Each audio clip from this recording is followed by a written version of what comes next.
Hello guys, I'm Fish767 and welcome. Today I'm going to be showing you how to upgrade items in Skyforge and how to get good gear.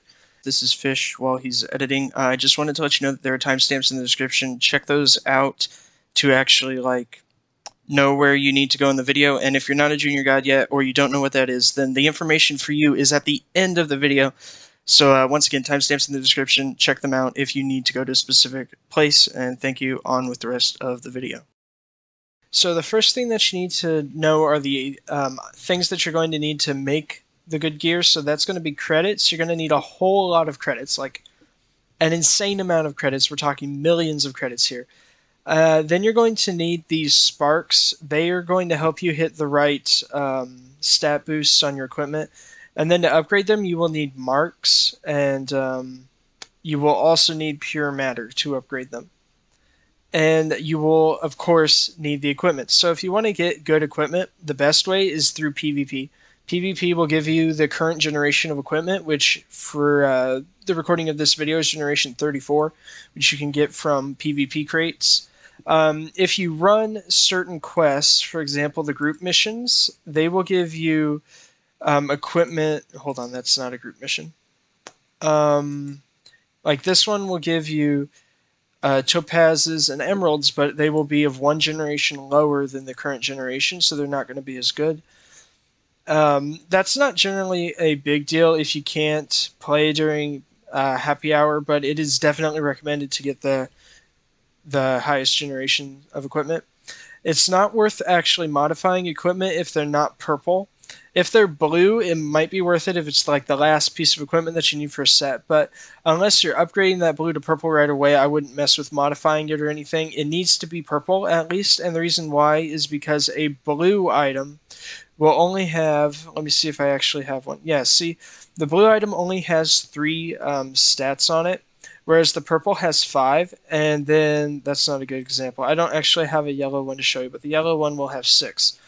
So the higher the quality of your equipment, the more modifiers it will have, and the more modifiers that it has, the more likely you're to get the ones that you want when you go to actually modify the item. Now, the other thing, to get these marks, what you're going to want to do is you're going to want to just like run missions. Run your directives. They will drop from the directives. They drop from PvP. So just like do your regular stuff and you will accumulate these over time. The Spark of Morale is PvP only. You will sometimes get it from PvP chests, so if you run PvP, you might end up with some of those. And then the other sparks you can drop from specific things. I'm not exactly sure everything. I've had a couple drop from the order from this thing. You can buy them in the market if you want to. They're under resources, and if you scroll down, you can see your different sparks. There's 5 of them. You got Spark of Simplicity, which will give you either base damage, crit damage, companion damage, or general defense, and it won't give you the minimum value for that. Spark of Frugality, basically, if you modify your equipment but you get bad stats, this will give you back your money that you spent on that. A Spark of Memory will replace the equipment stats. So what it does is when you go to change the equipment, you lock the ones that you don't want to change the value on, and then this will randomize the other stats, their value. It won't actually change what they are, it will just change the number next to them. And then Spark of Perfection will give you a good chance of having the highest possible value. And a Spark of Luck will increase the chance of receiving the highest possible value, as well as possibly improve the item stability, which I will go over now. So basically, an item stability, you can see it. This one's 14%, and then if I were to show you like this item, it's 26%. It's like its integrity, pretty much. So the higher that is, the more superiority you get from the item, and when that reaches 100%, you can spend a certain amount of money to upgrade it to the next tier. So it goes blue, purple, yellow. You cannot upgrade green. So don't try, because you can't. But it goes blue, purple, yellow, and there might be something after yellow, but I really don't think that there is. So once you get that up to max, you can then upgrade it to the next rank, and then it will like reset the integrity down to a lower value, and then you can just keep leveling it up to get it up higher. What the superiority does, it will give you bonus ranks that go on top of your main rank, so it's pretty helpful. There are also these like legendary items that you can get. I got this one from PvP. It's actually meant for PvP, but it's decent. It's better than the current, like, not legendary ruby I have, so I'm using it. But as soon as I get that other ruby up, I will switch it out. You can also get Generation 14 artifacts, which is the best artifacts to get from PvP. However, they will only stick around for a limited amount of time. And the same is true for Generation 34, well, the highest generation worth of legendary weapons. This might not actually be a legendary weapon. I'm not 100%. I think it is, though. So basically, those will drop from PvP chests. So doing PvP is very important. Now, how you actually upgrade them is when you become a junior god, there will be this tab called Item Upgrades after you do a mission. So you have to do a mission first, which will then unlock this tab. Then you can go to the tab and then just select the item that you want to upgrade. Currently, you can only do this for jewelry, gems of power. I'm fairly certain that you can't do it for your artifacts or your weapons. But, like, let's say I want to... Actually, I had an item that I wanted to do. It was not that. It was this. Okay, so I don't actually want any of these stats on this item. So what I'm going to do is for the modification, so basically, let's say I wanted range defense, but I don't actually. I could lock range defense, and now that stat won't change. It will never change. This stat is locked in. However, that increases the modification value, but it does increase the potential for change. Now, if I also wanted to, I can add a Spark of Morale, which locks all the stats, just adds a PvP stat, which is useful only if you're doing PvP. You don't actually want that. So I actually don't care about any of these, and none of the sparks that I have actually work on this item, so I'm just going to modify it, and we'll see what we get. And this is just how you would do this normally. So as far as these go, I don't want any of these either, and comparing them, this actually has better stats. The new stats were better, but I didn't actually want any of those stats. So then if you want to, like, improve the integrity, this is the upgrade button. So you need this pure matter, which you get by selling items, selling equipment. You will get the pure matter from that. You can have a maximum of 3,000. And then what you basically do is you press the upgrade button, and my superiority went up, but I lost some pure matter and some credits. And that's generally the idea there. And then when you get one to 100% integrity, you can upgrade the quality. I currently don't have enough credits to do that, but it will take marks to do that, and then it will increase to the next level. And if I had a yellow one, I could actually show you, but when you want to upgrade the yellow one, which is not actually improving the quality, it's just like increasing the integrity, that requires marks. As far as I know, it requires marks. So you have to have marks if you want to actually upgrade the yellow items, from what I can tell. Now, I actually don't know if there's anything else to say. I think I've covered it all pretty much. Oh, good stats to look for. Yeah, let's look at that. So, some of the best stats to look for, and ones that I really recommend, especially if you just don't know where to go yet.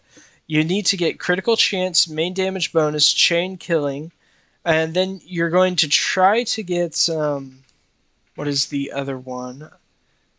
Probably got it here somewhere on one of these items. Armor Fracture. So you need Armor Fracture, Critical Chance, Main Damage Bonus, and then you're after Chain Killing and Damage to Stun targets on your secondary stats, and if you can get Damage to Stun targets, try to get Damage to Slowed targets as well. But that's just if you don't know what kind of build you want to play. That's just a very generalized idea of the stats that you'll be looking for in your gear. If you actually know what you want to play, then go for those kinds of stats. You can probably look up guides for them, but I don't know how many there will be, and I don't know how good they'll be, because they might not be updated. So that's the general idea behind it all. If there's anything that you'd like me to touch on a little bit better that maybe I forgot, just tell me down in the comments and I'll try to hit on it, but I think I've covered just about everything. The only thing that there's left to say is, if you're not a junior god yet, which means that you can't actually do anything that I've shown you, there is one very important thing that you can do, and it is with your Stones of Power, or with your Gems of Power. You can get main damage bonus 12% and critical damage bonus 12% on your Gems of Power very easily. What you do is, this only works if you're not a junior god, by the way, so you can't have actually beaten all the provenances. But when you're up in one of these higher provenances where your level is maybe around 20 or 30, go back to Kyrie's. You can just keep running this and just keep running it until you get 12% main damage bonus, 12% crit damage bonus on all your Gems of Power. And the good news is on Kyrie's, all the gems of power drop, but they only drop with those two modifiers, and so then it's just getting the right number and actually getting all the gems of power. But if you do that, it will be a super, super useful thing going into the game until you can actually get the main damage bonus on your gems of power at 12%. Once you have that, you don't really need the crit damage bonus because you will be able to get critical chance and armor fracture, which will make up for it. But just having that main damage bonus, especially when you go as you're transitioning, is very important, and I can't stress it enough that you go and do that if you have not done that already. So, yeah, I think that just about covers it. Oh, one other thing. There is one more thing. If you want to farm for the like the marks and possibly the sparks, I know it's the marks though, but I'm not 100% on the sparks. You can get this artifact called the Sunny Prism. Now, I don't know how much I'd recommend it because it does cost 3,000 Victor's medals, which is a decent amount. And if you're not actually going to be using it as your artifact, those are just like lost Victor's medals. But it will help you get marks and sparks. Basically, what it does is it replaces your killing blow with pulverize, and then it also gives a chance to pulverize monsters when you kill them, which will give you the resources that you need to upgrade equipment. I used it on one of my other characters, and while it's definitely a slow gain of marks and sparks, it was noticeable because I was getting them every time I ran a thing. I got like 4 or 5 of them every time I ran one, which will add up quickly. It will add up very quickly. So it is definitely helpful if you have the extra Victor's medals to spend. If you don't, though, then don't worry about it. You will still get enough, especially considering the fact that credits are hard to farm from doing everything else. The only issue is if you actually try to upgrade a yellow item, at which point you might consider investing in that. So, yeah, I think I actually have legitimately covered it all. So thank you for watching. I'll see y'all in the next one, and make sure to like and subscribe. I'll try to do more Skyforge stuff. Also, if there's any questions that you have about the game, leave them in the comments, and I'll try to make a guide on that. So, thank you for watching, and goodbye.